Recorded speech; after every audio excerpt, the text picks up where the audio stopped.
L'intelligence collective, c'est créer, innover, faire en sorte qu'un groupe de collaborateurs puissent se réunir, puissent collaborer ensemble, quel que soit leur département, leur hiérarchie, leur culture, ni même leur pays, et de pouvoir créer ainsi de la valeur. Pourquoi miser dessus? Justement pour casser les silos des organisations. Les grandes entreprises aujourd'hui sont sclérosées, freinées dans leur transformation digitale, justement à cause d'une organisation beaucoup trop en silos. L'intelligence collective, elle est également utile dans la gestion du changement. On a accompagné un grand groupe industriel dans son grand programme de transformation au sein de la RH. L'enjeu, c'était de pouvoir remporter l'adhésion de tous les collaborateurs. Et cette adhésion, elle passe d'abord par la compréhension de cette transformation. Pourquoi? Pourquoi maintenant? Pourquoi aussi vite? Et ensuite, après, par l'adhésion. Quel est l'intérêt pour moi? Et enfin, jusqu'à l'adoption. C'est pour ça qu'on a mis en place un réseau d'influenceurs. Un réseau d'influenceurs qui était volontaire, qui faisait partie de toutes les directions de l'entreprise, capable d'incarner en fait cette transformation, capable de transmettre les messages et de pouvoir apporter réellement la valeur au sein de l'entreprise vers chaque collaborateur. Ce réseau d'influenceurs, on l'a également utilisé en tant que early adopter, capable aussi de pouvoir donner un premier retour sur cette transformation, sur des nouveaux produits, des nouveaux process, des nouveaux modes de travail. Même si tout n'est pas parfait, ils sont capables déjà de nous donner un premier retour.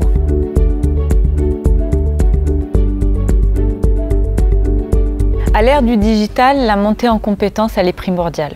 Elle doit être rapide, continue, performante et s'adapter aux nouveaux modes de travail, à la nouvelle culture des entreprises.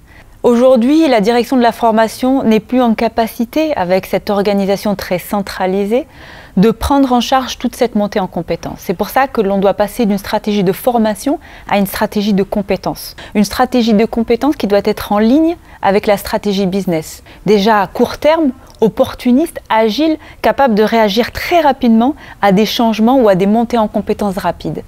Et en même temps, elle doit être en ligne avec une stratégie beaucoup plus long terme, basée sur une stratégie de compétences digitales, comportementales, futures, que l'on doit anticiper.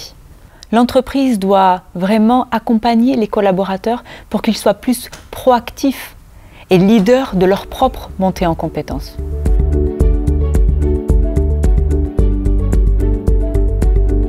Un talent, c'est plus qu'une addition de compétences et de connaissances. C'est vraiment une adéquation entre un individu et une entreprise qui a sa propre histoire, ses valeurs, et de pouvoir aussi jouer collectivement. Un talent, oui, c'est rare. C'est pour ça qu'on parle de guerre des talents. C'est pour ça qu'il faut l'attirer, mais aussi le fidéliser. À partir du moment où il rentre dans l'entreprise, cette première rencontre jusqu'à ce qu'il parte, il doit vraiment partager et vivre la meilleure expérience possible dans son développement, dans son quotidien, dans cette montée en compétences. C'est pour ça que la RH a un réel rôle à jouer dans cette guerre des talents. Il faut réellement les écouter régulièrement et de pouvoir prendre en compte leurs attentes et leurs besoins pour pouvoir améliorer cette expérience au sein de l'entreprise. Cependant, les salariés ne doivent pas être le seul vivier de talents de l'entreprise. L'entreprise doit réellement s'ouvrir à son écosystème. Les indépendants, les consultants, les partenaires, voire même les startups peuvent réellement contribuer au développement de l'entreprise et ainsi pouvoir s'enrichir mutuellement.